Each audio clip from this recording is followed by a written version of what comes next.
उसी वृक्ष के नीचे पहले से ही एक भिखारी शयन किया होता है।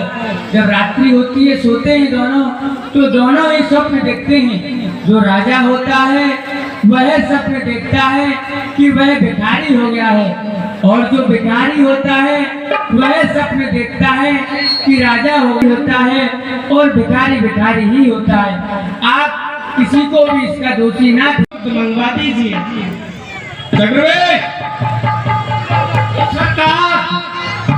प्रभु श्री राम अपनी जटा और मुकुट बनाएंगे, इसलिए वट वृक्ष का दूध लेके आई है। मगर सरकार, मैं तो अपने वट का दूध पी लिया सारा। क्या पी लिया? दूध। किसका वट का? अपने वट का। या वट की बात ही कहाँ चल रही है? आप कह रहे थे वट का दूध अपने पी गया उसे। बरगद का दूध, यानी वो दाढ़ी वाला, उसका दूध लेके आओ। बरगद का। बरगद का प्रभु श्री राम जटा और मुकुट बनाएंगे, हमारे यहाँ ठहरे हुए हैं। बरगद का दूध ला करके दिया, दोनों भाइयों ने अपनी जटा बनाई,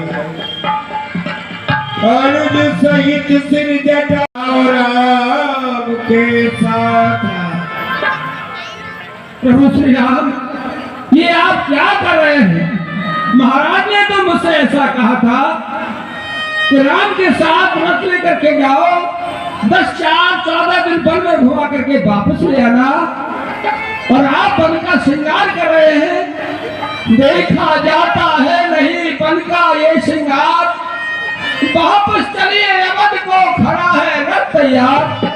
वो चुकी के कहीं किया गया, वन में सरकार विराज चुके, बहुत बरदान के बादल गा चुके।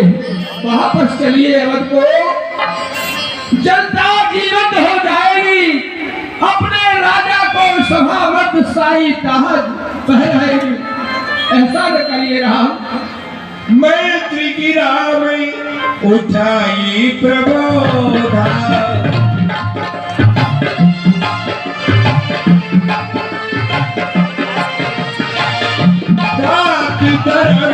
मत तुम सब सोदा, मैत्री की राम। आप तो सभी धर्मों के मार्ग को भली भांति जानने वाले हैं। शिव कबीर घर महाराजा शिव, महाराजा कबीर एवं महाराजा हरिश्चंद्र ने न जाने कितने कष्ट सहे, परंतु उन्होंने अपने धर्म को नहीं छोड़ा। वेद शास्त्रों में भी यही वर्णन आता है कि सत्य के समान संसार में कोई दूसरा धर्म नहीं होता। मंत्री सुमन प्रभु से कहने लगे, प्रभु अगर आप जाना नहीं चाहते हैं तो मेरे साथ हे प्रभु, बेटी जानकी जी को भेज दीजिए। आप नहीं जाना चाहते हैं तो जानकी जी को ही मेरे साथ भेज दीजिए। ये बन के कलेश नहीं सहन कर पाएंगी। महाराज ने ऐसा कहा है, मैंने ही बेटी को हम रोते देख नहीं सकते, कुछ और पत्ताओं पर सोते देख नहीं सकते, अतः ही को लौटाकर कुछ प्राण दीजिए कौशल को। यदि ये भी बन की हो गई तो मरा समझिए कौशल को। हे प्रभु, जानकी जी को ही मेरे साथ लौटा दीजिए। आप जानकी जी से स्वयं पूछ लीजिए, का सहारा हो जाएगा महाराज के लिए। आप मेरे साथ अवध के लिए चलिए। मैं स्वामी को छोड़ के नहीं जा सकती। यो कहते हैं, मंत्री सोने की चमक सोने से अलग नहीं होती, चरणों की रेखा चरणों से धोने से अलग नहीं होती। चांदनी चांद के साथ रहे, बिजली घन के संग रहती है, पत्नी पत्नी अर्धांगी है। जब सृष्टि तलक ये कहती है, मैं स्वामी को छोड़ के नहीं जाऊंगा। फिर आप लखन लाल को ही मेरे साथ भेज दीजिए। आप लक्ष्मण से पूछ लीजिए सुमंत जी। लखन लाल जी, आप ही मेरे साथ अवध के लिए वापस चलिए। रुको नहीं बात, बजाय की बात, हे तात सुमंत चले घर जाओ। कौशल नगर पे बच्ची पड़े, आग लगे, सब मर जाओ। तीनों मात करे अपघात, अब देश पिता हम रो मर जाओ, परंतु लोकन हेत कहो न हमसो, चाहे शीश जुदा हम रो कर जाओ। और कह देना के कई माता से भूखे चाल जलाए हुए हम कांटे थे से निकल गए, अब भरत से राज चलवाए हुए। ये भी कहना साथ साथ हम बेटे जो महतारी हैं, अरे जो कृपा उन्होंने हम पर की हम उसके लिए आभारी हैं। ये समझ जी आप यहाँ से चले जाएं, हम तीनों में से अयोध्या वापस कोई भी नहीं जाएगा। तीनों में से कोई नहीं जाएगा। बस राम सुमरती जी अब आप जाइए और भैया लक्ष्मण की कोई भी बात को पिताजी से अन्यथा माताजी से मत कहना, आपको मेरी सौगंध है।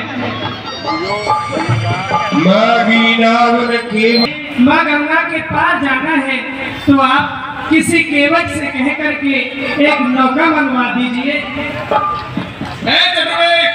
आप इस पार से उस पार जाएंगे, उनकी नौका चाहिए। ठीक है। अरे बापा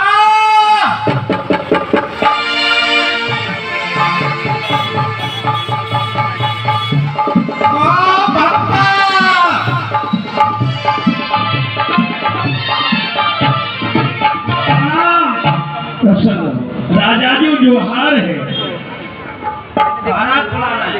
कहो महाराज कैसे बुलाया? केवटराज, आज तुम्हारे घाट पर प्रभु श्री राम पधारे हुए हैं। क्या कहा? आज हमारे घाट पर प्रभु श्री राम पधारे हैं। और कौन कौन आए हैं? उनके साथ लक्ष्मण, उनसे छोटे हैं लक्ष्मण, उनकी भारिया माते जानकी भी है, साथ ही संबंध वो विदा हो चुके हैं। आप चलिए।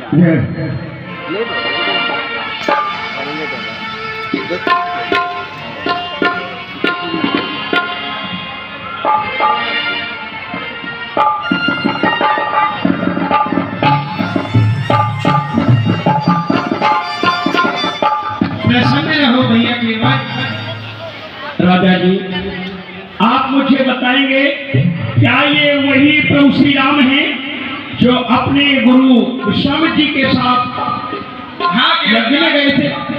हाँ केवटराज, ये वही प्रभु श्री राम हैं जो मुनि स्वामी के साथ गए हुए थे। ठीक है, कहिए प्रभु आपने मुझे किस लिए बुलाया? भैया केवट हमें गंगा के पार जाना है तो आप हमें अपनी नौका से गंगा के पार कर दीजिए। क्या कहा भगवान? आपको गंगा से पार जाना है, लेकिन मेरे पास नौका नहीं। क्या कहते हो कि झूठ क्यों बोल रहे हो तुम? पप्पा कल ही तो नहीं नाप बनवाई तुमने। भैया केवट आपका कार्य ही यही है, फिर भला आप कैसी बात करते हैं? कहते हैं कि आपके पास नाव नहीं है। भगवान बात ये है, आपके चरणों की रज में वो प्रताप है जो कि पाषाण से लगने के बाद में स्त्री का रूप धारण कर लेता है। तो मेरी तो काष्ठ की नौका है। अच्छा सरकार पूछते हो तो कहता हूँ संशय अपना, भय भंजन मेरे सर्व कहें तो क्यों रहने दूं भय अपना। ये सुना है मैंने जादू है राजा जी के पद पंकज में, पत्थर में जान डालने की शक्ति है चरणों की रज में। बन गई शिला सुंदर नारी, चरणों की रज को रखते ही जड़ में चैतन्यता आती है। संजीवन मूरी के लगते ही पत्थर और शिला पर जब इसका इस तरह असर हो गए तो मेरे काष्ठ की नौका तो छूते ही छूमंतर हो गए। भगवान ये बिन पालो सप्रत पालो, नहीं जानू कुछ और कवारू। मैं तो इसी से अपने परिवार का पालन करता हूँ, केवल तो कोई दूसरा धंधा भी नहीं जानता। ये बात हरी शहरी सकल सुख वारे वारे, मेरे जो बच्चे हैं बिल्कुल छोटे छोटे। बात हरी शहरी सकल सुख वारे वारे, केवट की जात कछु वेद न पढ़ाई है।